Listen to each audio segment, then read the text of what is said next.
event, in particular to the founders, Olivia and Ryan Fernandez, without whom I would not be here in front of you today, because I am a doctor who sees and talks only to patients in the confines of a small room, my clinic.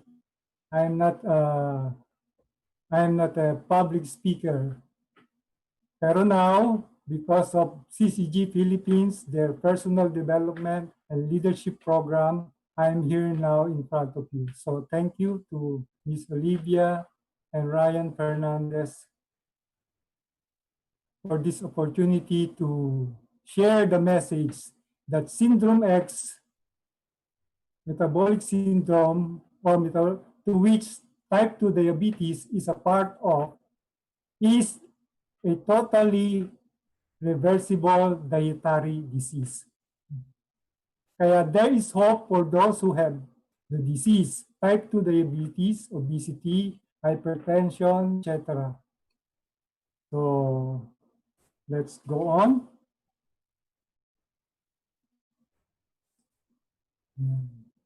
This is what I'm passionate about, teaching people how to not need medicine.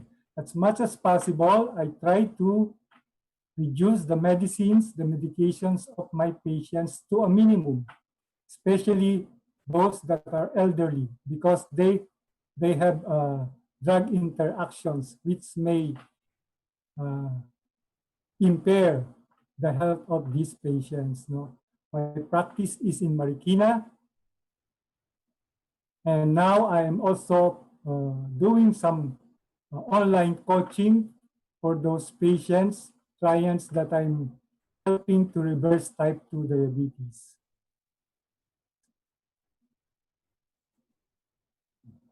Most of the materials in this presentation came from these 3 books, The Obesity Code, The Diabetes Code, and The Complete Guide to Fasting by Dr. Jason Fong. He is a Canadian nephrologist, a kidney specialist who was handling end-stage renal disease due to type 2 diabetes. Most of them are from type 2. So he was frustrated, but he found a solution by researching all the new materials and found that type 2 diabetes, obesity, and Syndrome X are totally reversible through dietary means. No drugs, no medications can reverse it. They can mitigate the illness, but eventually they succumb either to cardiovascular disease, heart attack, kidney failure, and sometimes even cancer. So this is him. Bata pa, no? Kamukha ko ba? And this is the ito ang nakikita kong pinakamagandang reward in my practice because I have helped a few patients reverse diabetes. This lady is from our village. We have done some community group work with them. And she was able to bring down her insulin injections to 0. She was on insulin for 9 years and a diabetic for at the most 14 to 15 years. In a matter of a few months, 2 months, she was able to withdraw totally the insulin. And now she's just taking metformin and no other drugs. And she has more energy, happier, healthier, and with full of hope. So this is the curse, the bane of our lifestyle, processed foods, in particular ultra-processed foods, especially sugar. Most processed foods contains 90%, more than 90% sugar and trans fats. And we are eating not enough of fiber, omega-3 from wild fish, and micronutrients. because our food are totally depleted. They are what I may call, weapons of mass destruction. They just kill you very slowly because syndrome X is insidious illness, meaning it uh, it lingers on for decades until such time that you will feel the symptoms. Matagal bago lumabas ang mga symptoms. Hindi mo siya pa mararamdaman kaagad. Kaya bigla na lang darating either heart attack, meron ka ng numbness sa toes, nabubulag ka na, kidney failure, or even cancer, fatty liver disease leading to cirrhosis of the liver. And this is the problem. Due to those foods, we stimulate so much our insulin production. Ano ba nag-stimulate the insulin production? It's too much sugar. High sugar intake means high peak insulin production by the pancreas. Protein, moderate lang. With fats, the insulin spike is almost flat. So logically, we should eat more fats actually instead of carbohydrates. This is what causes insulin levels to rise. Too many sugars in the diet, composed of simple sugars, and even complex carbohydrates like rice, brown rice, corn, potatoes, sweet potatoes, and many more. The starches and too many proteins in the diet, especially lean proteins. Proteins should be eaten with their fat content. And every time we eat, we stimulate insulin secretion. So, mas frequent ang eating natin, mas tataas ang insulin natin, leading to a spiral of high insulin levels and the cells becoming eventually resistant to insulin. Yan. Originally, ang basal insulin level is mababa. As we eat highly processed food, sugar, and starches, no, our insulin levels go up. And if we are eating frequently, lalong tataas yun most of the day and even at night kung parati kayo nag-i-stop. So the basal insulin level is higher in insulin-resistant patients or those with metabolic syndrome, 5 to 7 times higher. And ang problem is like any other hormone, when insulin is high, like any other hormone, it causes illness. No? Di ba pag merong elevated thyroid hormone, you get hyperthyroidism. If you have elevated corticosteroids, you get Cushing syndrome. And pag mababa, you get also illness. So pag mataas ang insulin, you get illness. Kaya lang ang problem, the illness lingers for decades before it becomes fully blown. Yan ang nangyayari. No? When insulin is high, it leads also to obesity. Kasi it's a storing hormone. Pag mataas ang insulin, you gain weight. But when you lower your insulin, you actually lose weight. So the goal is to lower your insulin levels, to reverse metabolic syndrome or insulin resistance. Yan. Meron kang hyperinsulinemia on the right side. Dun sa right side is a normal metabolism. This is metabolic syndrome or syndrome X or insulin resistance. It leads to these lifestyle diseases, heart disease, obesity, lipid problems, high blood, type 2 diabetes, and even dementia is now being called type 3 diabetes. And they are more prone to cancer, fertility, infertility, fatty liver disease leading to cirrhosis of the liver. And no one dies from insulin resistance. It's just the vehicle that gets you there. And the solution is to put less sugar in and to burn off the remaining sugar. When we eat high carb, our insulin levels increase. So we store those excess calories as fat in the subcutaneous tissues and in our organs. Nababalutan ng taba ang mga organs natin, especially our liver. When we go low carb, or we remove those sugar and starches, our insulin levels actually decrease and we burn our excess sugar and burn the stored fat. We shift from a glucose or sugar burner to a fat burner. No? So our mood, we actually have a lot more source of energy when we are a fat burner than a sugar burner. Kasi pagka sugar burner ka, mababa lang ang glycogen stores. Pero yung fat stores natin, mas marami, around 70,000 calories. Even more if you are very big.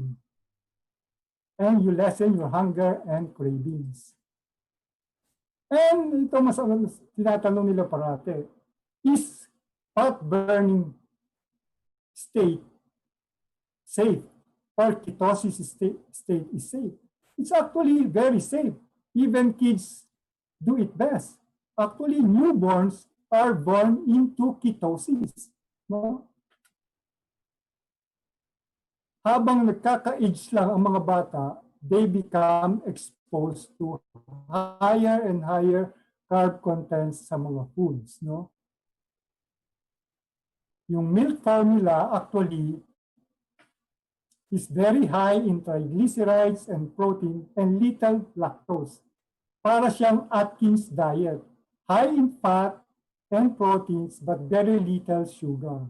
And newborns actually, the human brain of newborns actually consume 60% to 70% of their total metabolism at birth. Nearly half of it are coming from ketones or beta-hydroxybutyrate. Kaya okay lang yung ating mga anak na nagugutom paminsan-minsan. Hindi natin sila kailangan parating pag-isnakin. No? Actually, when I was growing up, no, we were not eating too much snacks because our parents and grandparents always tells us, especially when it's near the mealtime, lunchtime, or dinner time, huwag nang mag-snack kasi masisira ang hapunan mo. Eat only during breakfast, lunch, and dinner. And this is what elevates insulin. Too much carbs, a combination of carbs plus protein and fats, monosodium glutamates, sweeteners from processed foods, high proteins that are low in fat, yung mga lean meat, no? Frequent eating, too much stress, and poor sleep, which stimulates your cortisol production. It eventually stimulates insulin production too. And what lowers insulin? A ketogenic or low-carb, high-fat diet, intermittent fasting, apple cider vinegar can help too. It acts like a metformin, no? Minerals like magnesium, potassium, vitamin D, and managing your stress and getting enough sleep, at least 6 to 8 hours every night. And how will you know that you have low levels of insulin na? No? You become less hungry, less ang cravings mo, your belly fat becomes smaller. No? Actually, yung belly fat mo is the first thing that you will notice. No? Kahit na hindi bumababa yung weight mo, you will notice that you lose inches. No? in your belly at lumalambot na siya, hindi paris ng dati na matigas. No? Blood pressure will, if you have hypertension, your blood pressure will normalize, your blood sugar will improve if you have high blood sugars, and every early morning, your blood sugar will normalize also. You will have more energy and improved satiety. Ito ang distribution ng ketogenic way of life. No? 70% of your meal are composed of fats. 20% are protein, and only 10% are from carbs. Pag nakita niyo yung pie chart, parang ang dami naman ng fats. Well, kung titingnan niyo siya in grams, no, it's actually smaller. Later on, makikita niyo. And this is the ketogenic food pyramid. The base actually is carbohydrates, but the non-digestible carbohydrates, the gulay, vegetables, no? Yan pa rin ang pinaka-base. Vegetables, fiber. And this is what we should do to keep insulin low. We must control our carbohydrates, prioritize and moderate protein, and fill the rest of the calories. Ito ang cure to syndrome X, metabolic syndrome or insulin resistance, and the cure to type 2 diabetes, hypertension, fatty liver, and so on. Ito in comparison lang ng VLCD or very low calorie diet versus a well-formulated ketogenic diet. Makikita nyo sa well-formulated ketogenic diet, you're eating real food. You eat to satiety. You are actually not restricting yourself sa food. So, hindi mo nililimit yung number of calories mo in a day. No? And individualized, no? Open-ended. No? Mas improve ang satiety. And kung those who practice it say that it is sustainable long-term than the very low-calorie diet. Kasi you cannot, willpower alone cannot control how you eat. Kasi our brain cravings is a biochemical drive. Eventually, you will give in to that craving. Kasi you cannot control that by willpower alone. It's a biochemical drive that must be cut yung vicious cycle na yon. By going lower carb, you can do that. This is the well-formulated diet. It must be lower than 20 to 50 grams per day to be called a really low-carb or ketogenic diet. And is there science behind it? Yes. Nasa mga journal na yan, no? Ng nutrition. And peer-reviewed by several scientists and doctors, no? In several institutions all over the world. No? The first approach should be dietary restriction in syndrome X, in diabetes management. No? Reliably reduces high blood glucose and does not require weight loss, although it is still best for weight loss and leads to the reduction or elimination of medication. It has never shown side effects.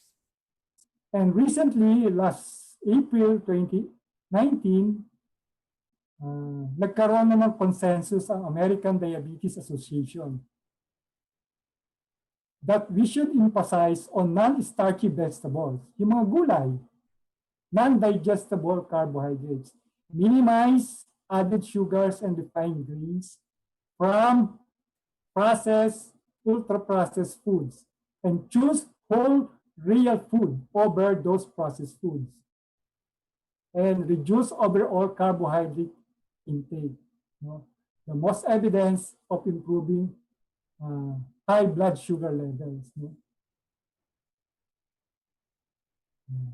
And they've been doing that at Virta Health. No? One of the leading institutions sa US ngayon, yung Virta Health. And the group of Dr. Jason Fung naman sa Canada, the fasting method. Ito yung kanilang study. Mag 2 to 3 years na siya. No? A sustained long-term beneficial effect on multiple clinical markers of diabetes, cardiometabolic health at 2 years while utilizing less medication. Intervention was also effective in the resolution of diabetes and obesity with no adverse effect on the bone health. And recently, the Chief Science and Medical Officer of the American Diabetes Association actually joined Virta Health na as the Chief Scientist and Medical Officer. Bumaliktad na siya. Yan. Any diet can cause weight loss, but the most weight loss can be yung low carbohydrate diet. Pero ang pagkakaiba nila is the cardiometabolic effect. Mas maganda ang effect ng low carb, yung mga green bars, no? Mas bumababa yung triglyceride HDL ratio, yung insulin mas mababa, total body mass mas mababa, abdominal visceral fat. So overall, ang metabolic effect niya is much, much better. And patients can see for themselves yung kanilang difference before and after, just like what you saw on my photo of my patient. No? Yan, improve ang weight, body fat, less, blood levels ng sugar, waistline, mood improves, blood pressure, so nababawasan ng medication nila or even totally remove, no? Total body inflammation, yung mga arthritic pains nila, yung mga mobility nila nag-i-improve. Yung patient ko na pinakita kanina, before, hirap na hirap siyang umakyat sa third floor ng kanilang bahay. Ngayon, tinatakbo na niya ngayon yun. Akyat baba pa. And there's been strong evidence that a ketogenic diet is therapeutic for epilepsy. Matagal nang ginagamit yan sa epilepsy, sa mga refractory to medications in children, sa GERD, no? Sa heartburn, sa polycystic ovarian syndrome, fatty liver disease, and even yung inflammatory bowel syndrome, sa mga traumatic brain injury. And there's evolving evidence na sa Alzheimer's disease and even cancer, no? Kasi Alzheimer's disease, they've been calling it now as type 3 diabetes. Kaya nag-i-improve ang Alzheimer's kasi when we go on a ketogenic diet, low carb, we produce a certain substance sa brain, yung tinatawag na BDNF, brain-derived neurotrophic factor, na nag-i-improve ng more synaptic connections and stem cell production, producing more neurons. Ito pa yung, actually ito mas earlier, mas marami ng study ginawa si Dr. Eric Westman, 20 years earlier than Virta Health, no? Ay, naulit lang ito.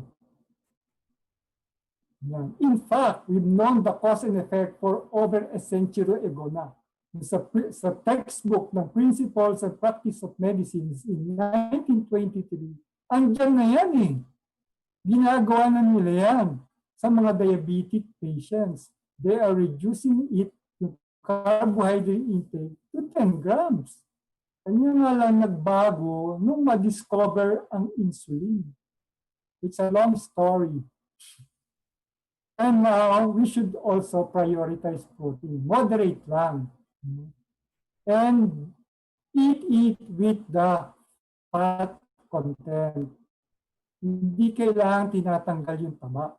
As we increase in age, nagiging importante yung protein. Kasi meron tinatawag na sarcopenia, muscle wasting as we age, especially sa mga nagkakaedad, no? Natulad nila, no? Especially when we are sedentary.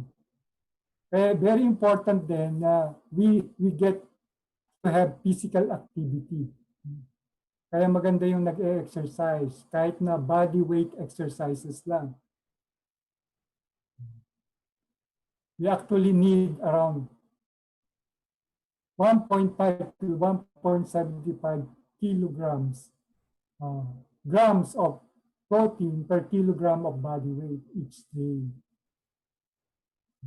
When we combine it with low carb, marami kang nakakain na protein, ang insulin production mo is mababa lang. Hindi mo siya masyadong na-stimulate.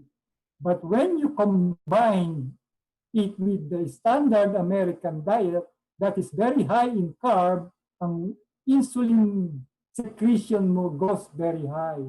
Kaya hindi maganda ang combination ng too much protein with a high carb diet. Mas maganda low carb kahit mataas yung protein.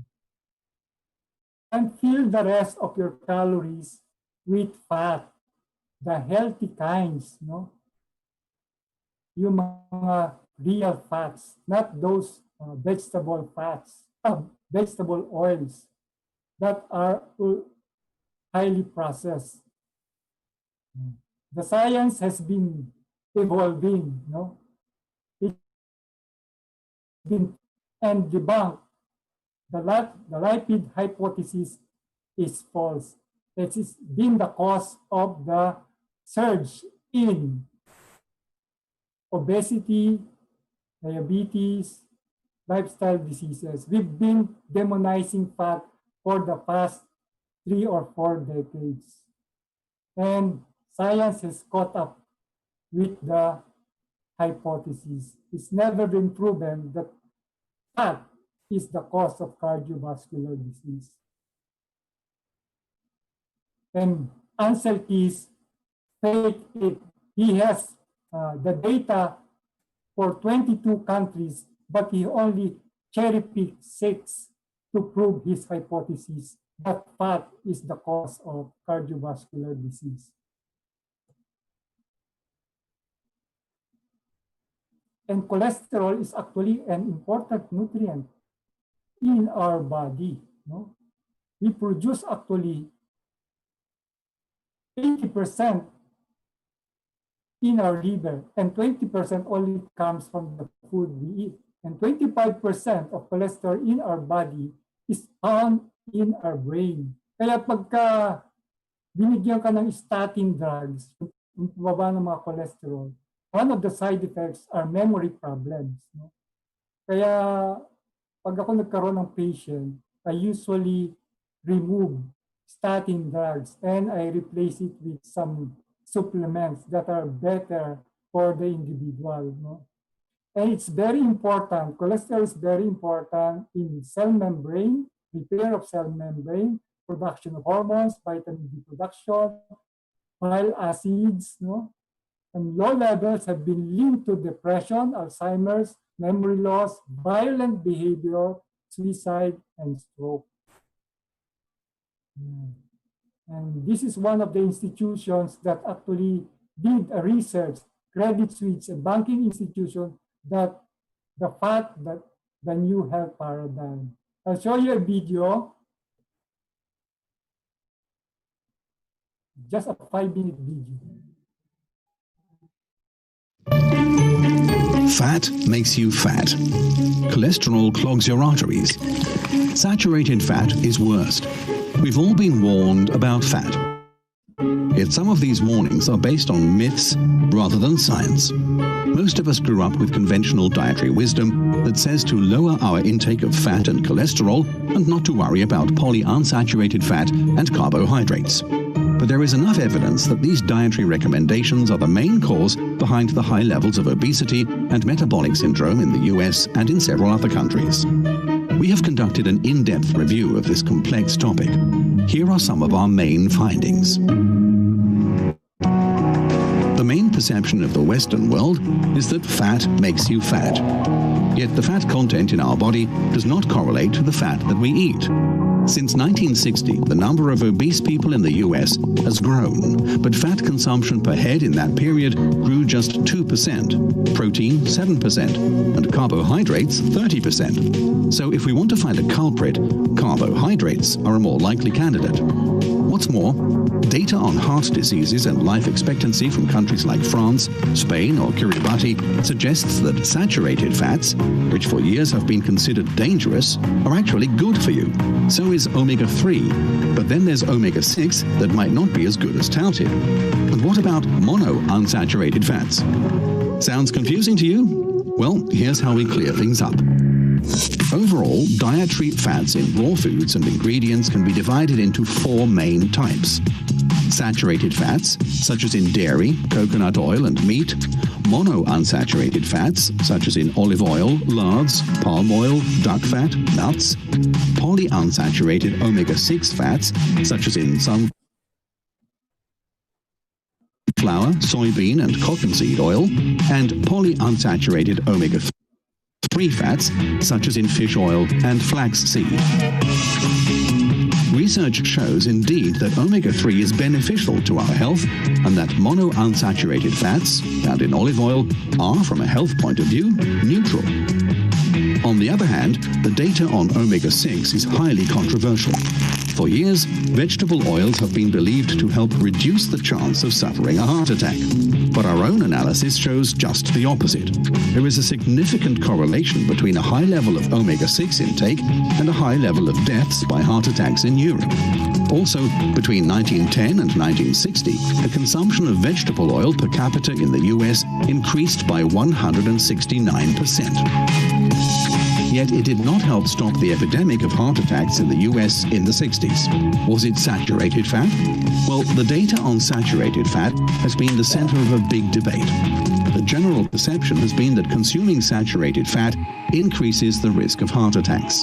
This perception dates back to the 60s, when saturated fat was blamed for the epidemic of heart attacks in the US. Yet the consumption of saturated fat in the US had declined between 1910 and 1960.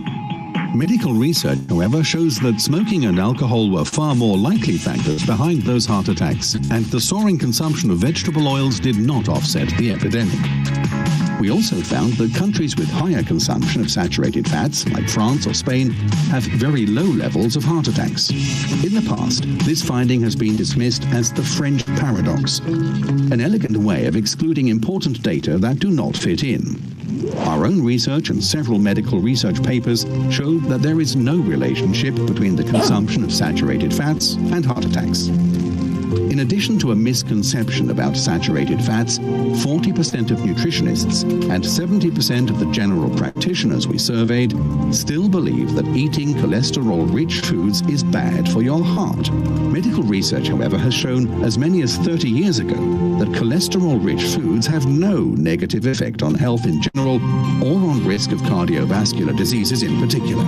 Also, there is basically no link between the cholesterol we eat and the level of cholesterol in our blood.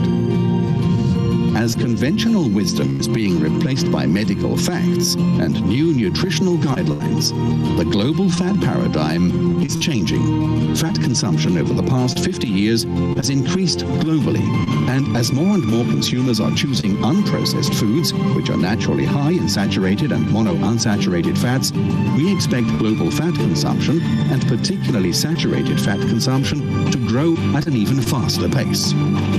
Download our extensive report, which includes some powerful investment ideas from the credits. Fat makes you. Research shows indeed that omega-3 is. Oh, their conclusion was, high intake of omega-6 has not been proven as beneficial to our health, and trans fats have been shown to have negative health effects. It's actually the higher intake of vegetable oils and the increase of carbohydrate consumption in the last 30 to 40 years that are the two leading factors behind the high rates of obesity and metabolic syndrome in the US. Saturated and monosaturated fats are not the cause. And even the studies done by the former president of the World Heart Foundation, Dr. Salim Yusuf, the Pure study. A high carbohydrate diet is associated with higher risk of mortality. Fats, including saturated and unsaturated fats, are associated with lower risk of mortality, especially with stroke. There's no association between total fats, types of fats, and cardiovascular events. So the advice to limit total fats to less than 30% and saturated fats to less than 10% are not supported by this global study. So get your facts straight. The link between natural saturated fats and heart disease has been proven false. So alam niyo lang fats nyo, ha? Facts. So actually, yung most recent USDA guideline, the 2015 USDA guideline, cholesterol has been removed from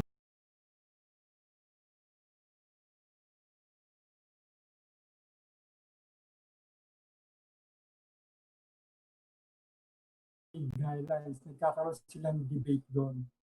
Yung mga lobbying na involved, kasi may mga interests affected. So this is the good fats, mostly composed of real fats. Yung mga bad fats are mostly ultra-processed, manufactured vegetable oils.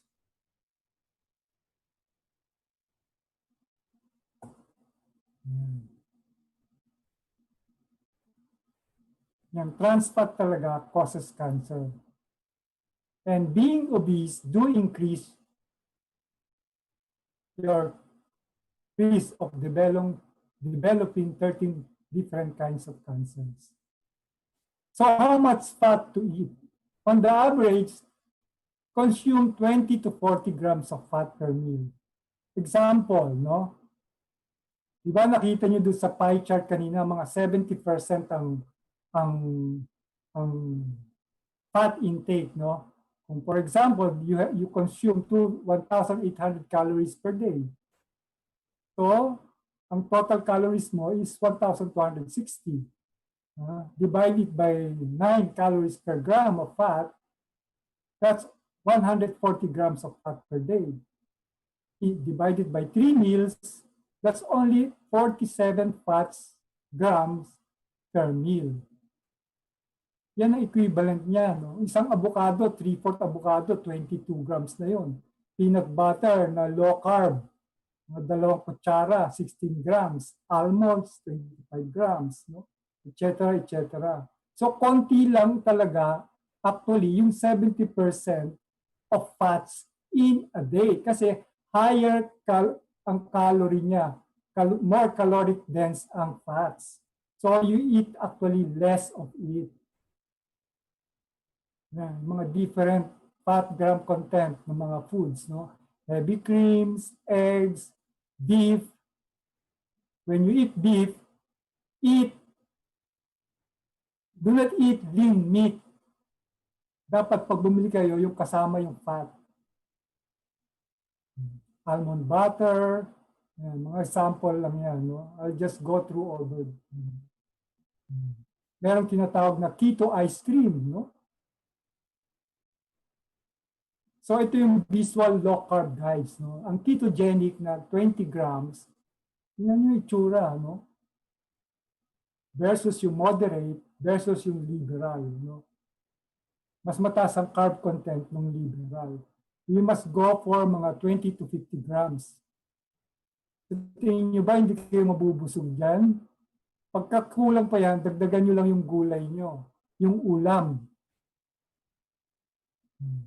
Ang number 1 rule is no sugar. Kasi pag mataas ang sugar content nyo, it stimulate insulin at once. Yan ang equivalent ng mga 1 large banana. A banana can contain as much as 4.5 teaspoons of sugar. Banana. Yan, yung Fruit Loops. Yung soft drinks. Tingnan yung soft drinks. Halos kapareho ng soft drinks ang fruit juices, kahit natural fruit juices. It contains more than 10 teaspoons of sugar. Peanut butter, mababa pa yan. Ketchup can also contain as much as 2 teaspoons of sugar. 1 teaspoon is equivalent to around 4 grams of sugar. Yung grapes, mataas yan. Yung tinatawag na healthy brown rice, no? Sa mga diabetic at merong mga syndrome X, metabolic syndromes, it's best to avoid it entirely or just eat 1 teaspoon or 2 teaspoon every meal. Kasi mataas din ang sugar content ng brown rice. So as you go higher, dito sa illustration, the more carb content. So ang pipiliin natin yung masa sa baba. Yan, yung mga cucumber, carrots, pwede pa yan. Yung peas, pwede pa. Yung potatoes, sweet potatoes, very high in starch na yan. Very high in glucose. Ito yung mga foods to avoid, no? Mostly processed food. Your spaghetti, your lasagna, no? You can actually make keto-friendly pasta, keto-friendly lasagna. Yan ang mga foods to avoid. Yan yung mga favorite bread nyo. Yan. Yan. Fruits and nuts are nature's candies. When we usually eat them, we can't stop. Hirap tumigil, especially nuts, no? Yan ang weakness ko, nuts. You just take a handful. Pero parati akong binabawal ditong aking misis kasi yung handful ko, hindi lang isang handful. Payat naman ako. Low carb does not mean no carb. You just have to change to non-digestible carbohydrates, the gulay, not the starches, not the breads. Yan. Yan. So, ito mga foods to eat. No? As you go to the right, higher ang carb content. So, choose yung pure carbs. No? Pero lahat ng ito pwede. Yan, cheese. Avocado, eggs, especially yung native egg, yung brown eggs. No? Ito sample ng keto lifestyle. Yung pakbet, pwede yan. Pakbet without the rice, sinigang without the rice. No? Dadamihan mo lang yung ulam, yung meat, yung gulay. Pwede. Tatanggalin mo yung rice mo. At tatanggalin mo yung soft drink sa tabi mo or yung juice sa tabi mo. Tubig lang or tea or coffee, unsweetened coffee. You can eat as much as you wish, yung mga meat, poultry, seafoods, eggs, no? Yeah, there are no restrictions on this one, no? Kaya masarap kumain ng chicharon, wala lang rice. No? Bacon na walang rice. And avoid margarines. Margarines are synthetic butter. They are full of trans fats. No?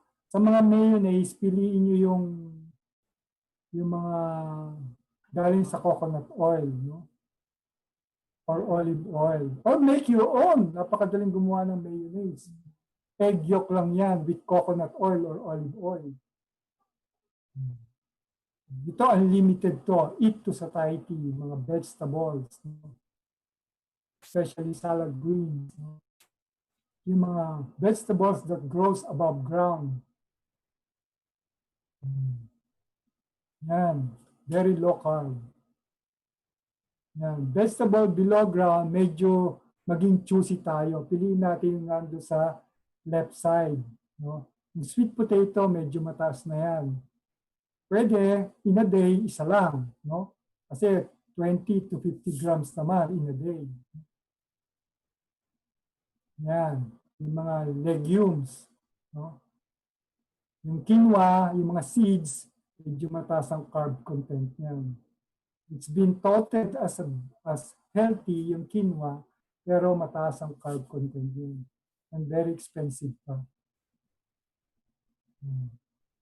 When you are morbidly obese, you must limit also your fats, no? Kasi ang goal natin is for your body to burn your own fats, not burning the fats from what you eat, no?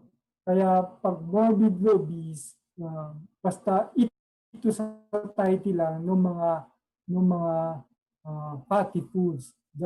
So you have to limit it pa rin. Pero kailangan busog kayo. Kailangan mag-shift yung body nyo to burning your own fat, not the fat from the food that you eat. Para lumit yung katawan nyo. You lose the weight. At pagka binabasa niyo yung mga nutrition facts, concentrate on the carb content. Huwag niyo intindihin yung caloric content. No? Basta ang total carb dapat at least less than 2 to 3 grams. Yung sugar, yung total carbs, ito yung carbs, dapat yan less than 2 to 3 grams. So, and as much as possible, 1 or 2 grams ng added sugar. No?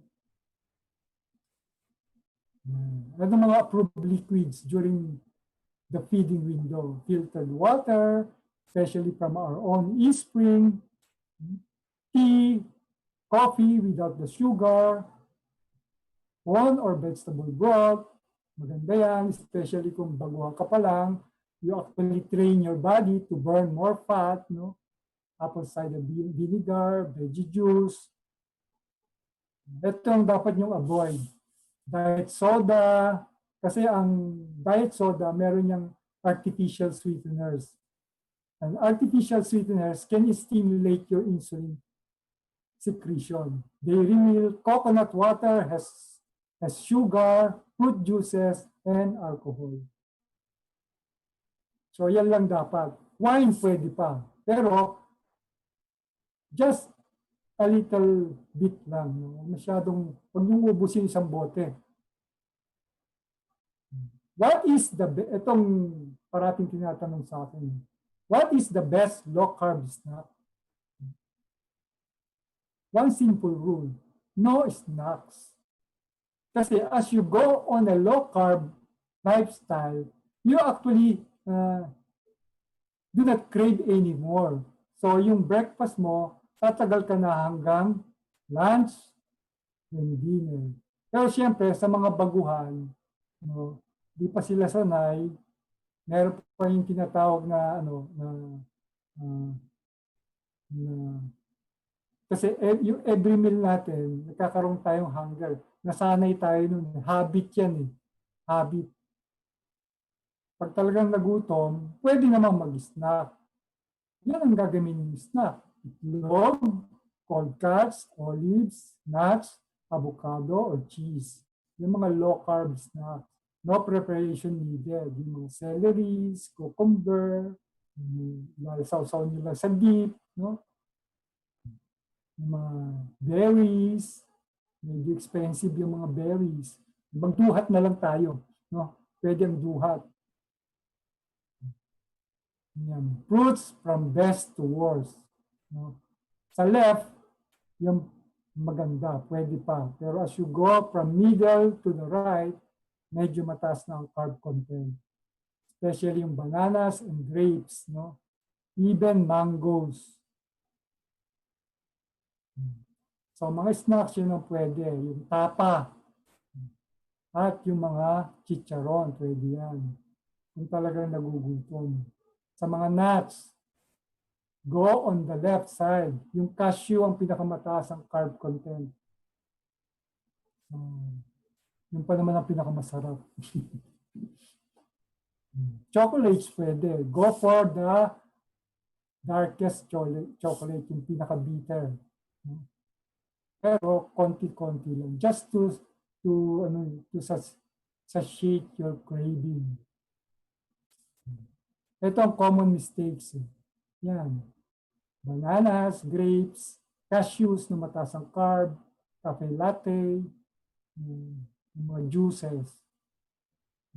Ito ang common na na-experience ng isang nag-low carb or nag-intermittent fasting. Yung mga symptoms na keto flu, headache, brain fog, fatigue. These are all preventable if you're doing it right. No? Kaya dapat sa inyong drinks, meron kayo dapat salt, preferably Himalayan or Celtic salt. Kung wala naman, the ordinary table salt. No? So, ang source nyo ng potassium, pwede yung cream of tartar. Available yan sa mga baking food products. No? Sa magnesium, meron yan sa mga almonds, avocado, spinach, okra, rich in magnesium. Also with potassium. Potassium, ang pinakamagandang source, yung mga okra, avocado, no? Kesa bananas. No? So these are all preventable and there are supplements that you can take to prevent this. No? Or take it from the food or the salt or the cream of tartar. So, preventable yan. Yung mga irregular heartbeat, anxiety, palpitation, muscle aches, and even yung falling hair. No? Preventable yan. Usually yung mga nagkakaroon ng falling hair, they really came from a very bad diet. Kaya dapat meron silang supplementation, especially with multivitamins, no? And minerals. So we go now to supplementation. This is what I like best na supplement. Yung Nutrilite brand. 80 plus years old yan and their ingredient comes from their own certified organic farms. So for those who comes from a very bad diet, especially those that do not eat enough variety of foods, especially vegetable, kasi nga prone sila sa mga side effects, especially hair loss, na ayaw natin mangyari. No? So at a minimum, they should have a plant-based multivitamins with minerals, preferably with phytonutrients. Kaya gusto ko yung Nutrilite kasi meron silang tinatawag na phytonutrients or plant concentrates. No? B vitamins, calcium, magnesium with vitamin D3, omega-3s. Yung meron kaming akong ginagamit ng mga optional supplements on a case-to-case basis. Especially kung merong fatty liver, I add liver support. Kung meron siya milk thistle, silimarin, to help in liver regeneration, turmeric and dandelion, no? Chromium, picolinate for those with high blood sugars, nag-i-improve yung insulin sensitivity, at it actually acts like a metformin. Napapababa ang blood sugar naturally without the side effects of gastric pain, gastric irritation. For those with high blood pressure, no? Garlic and potassium cholesterol, garlic and green tea extract, and even yung fiber blend. So very important yung omega-3s kasi ang food source natin ng mga fish are mostly farm. So they are very low in omega-3s na. Kaya it's important to supplement with omega-3s so that we get the enough amount of omega-3s. We are very much deficient in omega-3s. Ang dapat na ratio ng omega-3 to omega-6 is around 1:4. And it helps in reducing the effects of hunger, it improves moods and cognition, at marami siyang other benefits for the heart, for the brain, for the joints, no? Yan yung Compic Extra, no? meron siyang chromium, meron siyang vanadium, at meron siyang herb na Gymnema sylvestre. It helps in reducing cravings and improve insulin sensitivity. Ito yung sinasabi ko, liver support. Although it's not available here, sa US pa yan in order. The combination of milk tea cells, silimarin, dandelion root, and turmeric. It aids very much in liver function. Magre-regenerate ka agad ang liver. Green trim. Ito, meron nagtanong, nakita ko sa comments, no? Yung bang ketogenic diet can actually, for those who have gallstones, no? Nire-recommend ko ba ang ketogenic diet? Yes, I actually do.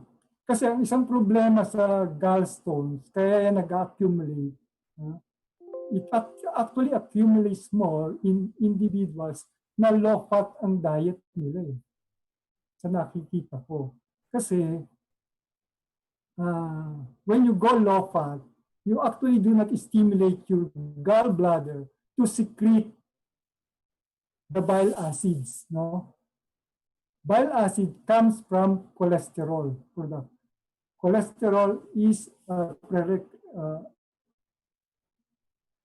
bile acids comes from cholesterol. So para mag-produce ka ng more bile acids, you have to have your body, your GI tract be stimulated para mag-secrete ng more bile acids. Para lumabas siya, no? Para hindi mag-stack up doon, mag-accumulate doon yung cholesterol stones, yung gallstones. And I actually, for those who have gallstones, I actually give green trim. Nakakatulong yan. Dati green tea extract. Pero yung green trim kasi, mas maganda ang absorption dahil naka-enclose na siya sa isang liposome. So nakaka-improve ng cholesterol, nakakatulong sa liver health, no? And actually sa mga studies, ang consumption ng green tea in Japanese women, nakatulong sa those suffering from breast tumors that had not yet metastasized. Those who consumed 3 cups of green tea a day had 57% fewer relapses than who only drank 1 cup a day.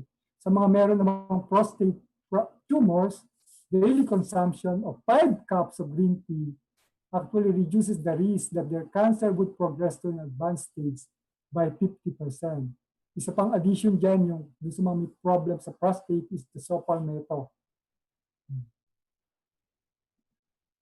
Yan, nakakatulong ma-reduce yung cholesterol absorption sa gut. No? At nakaka-improve pa ng gut health kasi it acts like a food to microorganisms in our gastrointestinal. So nag-improve yung microflora. So itong sa pagkaraniwang tanong, on sweeteners, natural or artificial. Ang pipiliin nyo yung nasa left side. Pero preferably yung natural, no? Yung stevia drops, erythritol, kesa dun sa mga, yung nasa gitna, mga ano yan eh, yung Splenda, Equal, Sucralose, yan ay artificial sweeteners. So, ito naman isa pang tanong, what about the food quality? Grass-fed ba o grain-fed? Okay na rin yun, basta low carb. Pero siyempre, ang preference natin, yung grass-fed beef. Farmers market versus fast food. Sa mga fast food naman, kung kakain ko ng hamburger, tanggalin nyo na yung buns. Yun lang palaman ang kakainin nyo. Without the ketchup, without the, ano yung kulay yellow? Yung mustard. Para low carb siya. And no processed food versus daily needs. Pwede naman. Pero siyempre, preference pa rin yung yung real food versus processed foods. No? Preference versus natural versus artificial. Depende na yan sa individual. No? Pero syempre, preference pa rin yung natural.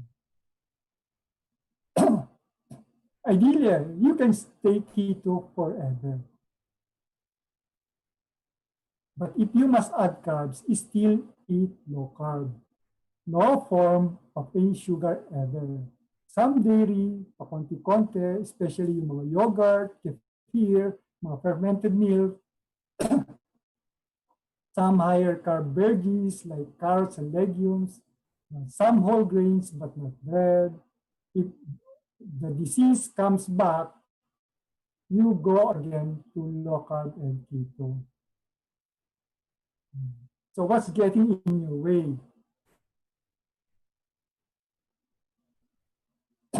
Siyempre yan, manyana, bukas na. Wala namang nararamdaman, old habits, no? Discouraged, no? Cravings, mga unrealistic expectation, side effects ng medication, stress, social pressures, no? Yung mga biggest mistakes, sa mga, lalo sa mga processed food, you are not finding hidden carb. Kasi maraming hidden sa processed foods. Too much protein, especially lean proteins, not enough fat. Too much fruits, eating when not hungry. Not working with a physician that with know-how in low carb and intermittent fasting. Especially if on diabetes, meds, or insulin. Marami kasi dyan, hindi pa well-informed, ginagawa na nila. So pag nagka-experience sila ng mga side effects, give up na kagad. So 7 things to remember, no? Don't go hungry, hydrate. Pagka hungry kayo, minom na kayong tubig or tsaa or black coffee with butter or coconut oil. Walk at least 7 to 10,000 steps a day to keep you active. No? Gardening, pwede rin. Any activity that will keep your mind off food. Ito para sa mga melan. You can track everything or you cannot. No? Pwede mong hindi track, pwede rin hindi. Refer to the food list. It's not about carbs. It's about carbs, not calories, I meant. And commit. There must be a commitment and a decision to go healthy. Ang goal mo dapat is to become healthier, not just to lose weight. And get a coach and ask questions. You must focus, at least sinasabi ko, focus on getting healthy. Weight loss will follow. Blood pressure, blood sugar will go down naturally. It should be a lifetime commitment, not just a short-term goal para lang mag-fit ka sa isang dress, para sa isang event, isang wedding, etc., etc. No? Find your own measure of success. Instead of weighing yourself, use a tape measure. Kasi minsan, you're actually losing inches, but you're not losing weight. Yeah. Learn what works for you.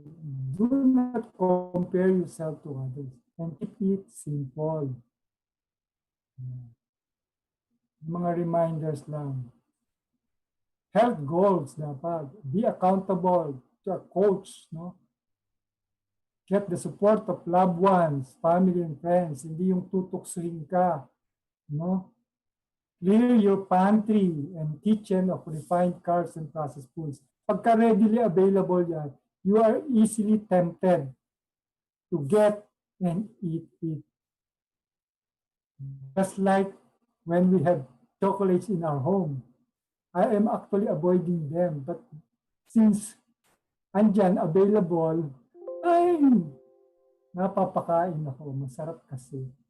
Kaya dapat wala sa bahay ng mga tempting foods. Stock up on real foods. No? Tinatapid na ako ng misis ko. Plan your meals quickly, especially when eating out. Wala na ngayong eating out. Eat, eat, eat na tayo lahat sa bahay. Puro deliver to your home and commit to your new lifestyle. Our new normal. Yeah, do I need to track progress? Pwede hindi. But it might help you to learn and focus. Kaya mas maganda yung tinatrack. Pero kung hindi naman kayo melan, okay lang na hindi. So yung first month usually yung pinaka-uncomfortable. And maybe even dangerous for those who are already taking medications for diabetes and hypertension. Kaya dapat manage sila closely by a physician that's knowledgeable in a ketogenic and intermittent fasting diet. Yan. Gaya ng sinabi ko. For those who are generally healthy, wala pang mga gamot, guided program with trained coaches. No? Do it yourself.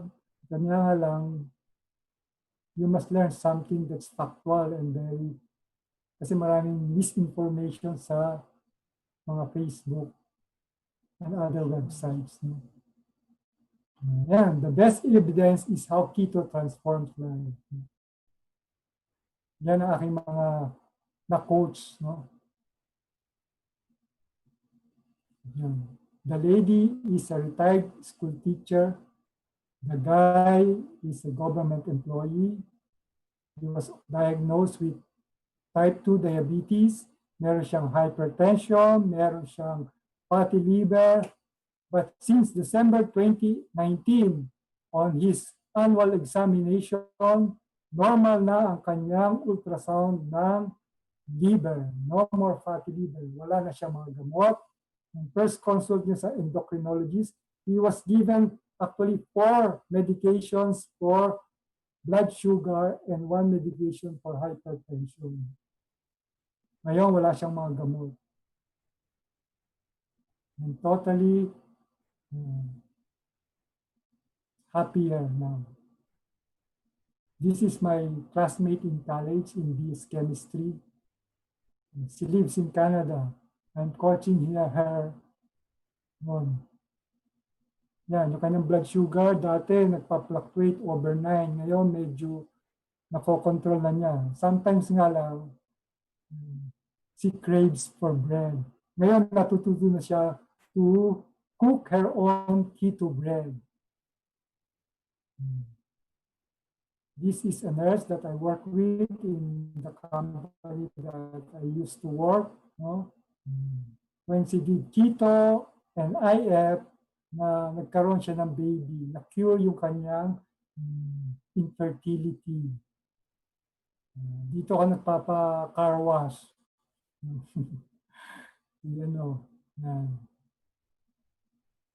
So for those who want this list, you can message me sa Facebook, sa Wellness Herald.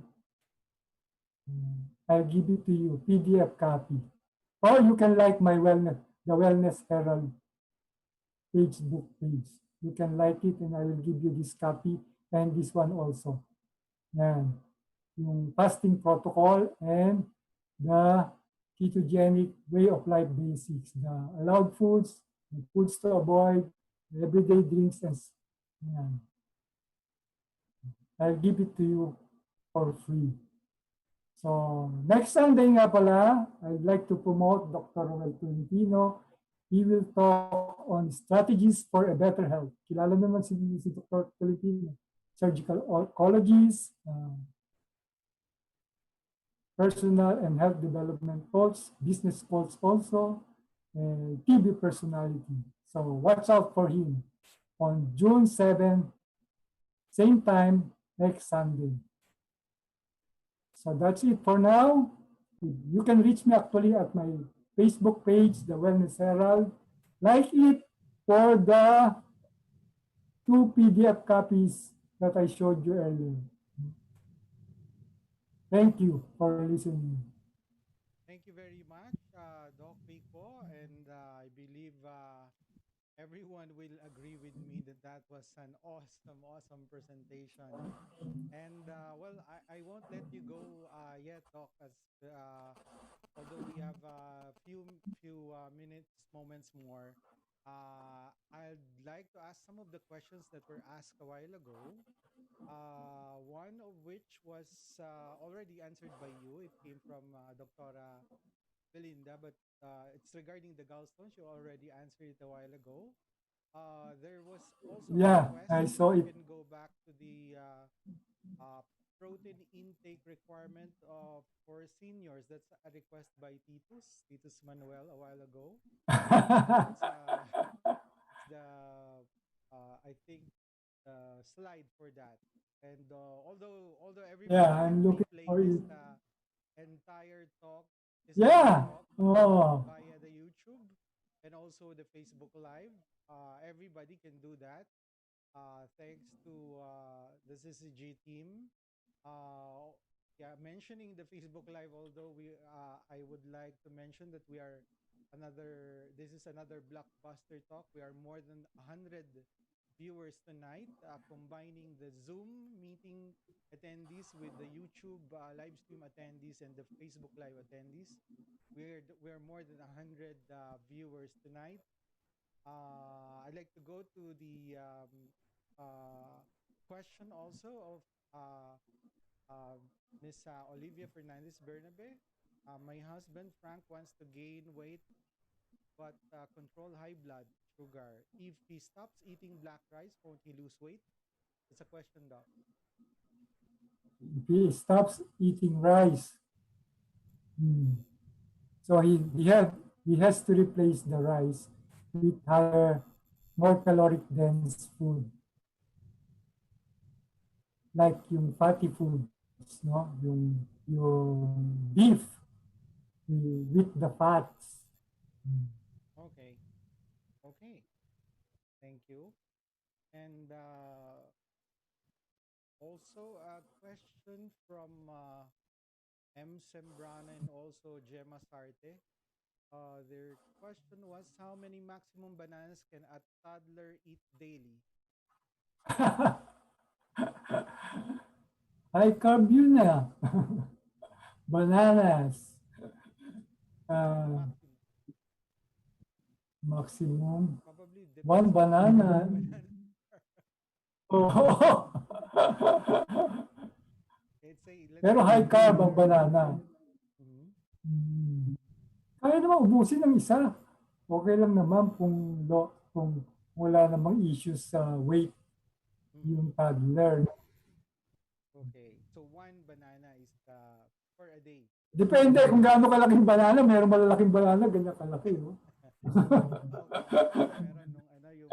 banda maliliit. Yeah, but it's Uh, it Pag busog na, it's enough usually. Hindi naman, ang mga bata naman kakain lang yan hanggang sa mabusog. Eh. They usually do not overstuff themselves. okay. Especially if they're not yet obese. No, wala pa sila nung tinatawag na craving. Hindi pa sila insulin resistant. Mhm. Okay. So eat to satiety. Okay. There's also another question from Gemma. How many eggs may one eat daily? Tapos, the white of the egg is albumin, which is protein. How about the yolk? May we eat it daily? Eat the whole egg. Siyempre, without the shell. No? Kasi, kung kung yung white lang kakainin mo, that's only protein. You have to eat yung egg yolk. Nandun yung fats. And nandun yung pinakamasustansyang part ng egg. Yung mga micronutrients, yung lutein, yung fatty acids, andun siya eh. So when you avoid the egg yolk, you're actually depriving yourself of those healthy micronutrients. No? Ang isang problema kasi sa mga low fat, no? When you go low fat, you actually deprive yourself of the fat-soluble vitamins, vitamin A, D, E, and K. Kaya ang mga naglo-low fat, nagkakaroon ng problema sa deficiency in micronutrients. All right. How about another question? Actually, it's I think it was during the timings of your keto diet. It was from Captain Ree. No cheat day. Normally, people who get to go on the diet ask for the cheat day. Is there no cheat day, Doc?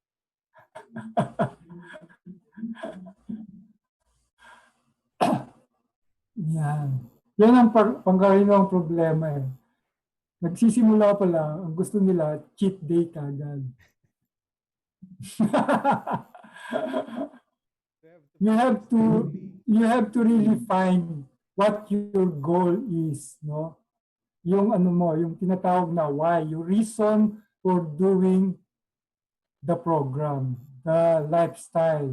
If your reason is not strong enough, you usually easily give up. Naghanap ka kagad ng cheat day. Pero kung talagang naghanap ka ng cheat day, ang gawin mong cheat day, yung low carb pa rin. Kasi meron namang available na mga recipes for low carb cheat days. Marami yan sa websites. Ang pinakamagandang website yung Diet Doctor, Rule.me, Virta Health, yan. Sa fasting method, marami kang makikita mga recipes for so-called cheat days, no? If you really must, no? Pero kung mag-cheat day ka ng carbs, pahihirapan mo lang ang sarili mo. Pag carbs pa rin ang cheat day mo. Kasi hindi ka nagiging fat adapted eh. When you go on a cheat day, balik ka na naman sa pagiging sugar burner instead of maintaining yourself in a fat burning mode. Okay? Okay. So, yep, I think that's it for now. And we've taken a lot of time already for our talk. And thank you very much, Doc Rico. That was a precious time you shared with us. And next time we will be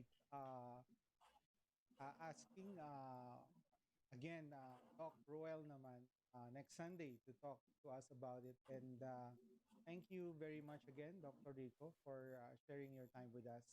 And at this point, I'd like to share, uh, aside from the talk next Sunday, talk tomorrow is going to happen tomorrow night. It's a part of a project that we have for developing outside the metro or within the Philippines or outside the country. This is a project called No Borders. It's going to be discussed by Coach Ariel Dres. He's actually a business and leadership speaker. He's actually a Lean Six Sigma Master Black Belt coach. I hope you do check out this webinar tomorrow, as you will get a lot more information from Coach Ariel. So, with that, I hope you have a great evening tonight and see you again on our next webinar. Thank you very much to all. Yes, tapos na. Ay.